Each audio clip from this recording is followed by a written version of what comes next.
Hey everyone, today in this video, I'm going to walk you through some common maintenance for the Eureka J15 Pro. This vacuum is linked in the video description, so be sure to check it out. So starting with the top of the vacuum, there's really not much you should do up here. You can wipe it down occasionally. I always recommend checking the main bumper here for any debris or objects that could obstruct it from working properly. Then you can open up the top cover to reveal the dustbin.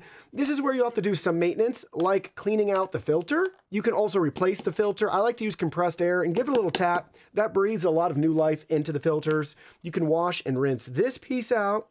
Same with the rest of the dustbin here. And they even have instructions for you up at the top and show you that you can rinse this out. So we'll go ahead, we'll open this up. Lid just pops right open. You can clean that out as needed. And if you're installing new filters, just follow what you see right here and what's on there, but you can just put that filter right back in place. And on the inside, you can keep an eye on this to make sure there's no dirt or dust. You could always, tip it upside down and dump any of that out, and then just slot your dustbin back in place. If you are going to rinse the dustbin out, please let it air dry for like 24 hours to make sure nothing's wet before you start to use it again. That'll just make a bigger mess. On the side of the vacuum at the front, you can always wipe down the sensors to make sure that the lens is free from any obstructions. Same with the lights on the side. We can keep working our way around the side. This is where all the contents will empty out of. So if you ever notice any hair or debris in here, you can easily clean that as needed. You can clean the charging contacts, the sensor on the back there, and then we have one more sensor on the side. You can just gently wipe those down with like a Q-tip or a microfiber cloth. And then looking at the underside, if you have any hair tangled around the side cleaning brush, you can cut that away. You can pop this brush off too when it's time to replace it.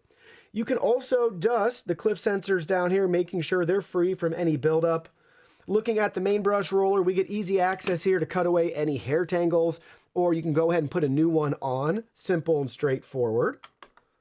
And then it just slots right back in. And then the cover just snaps right back on. And then the mop pad, same thing. So obviously it's going to clean itself, but if you want a deeper clean, you can always take these off.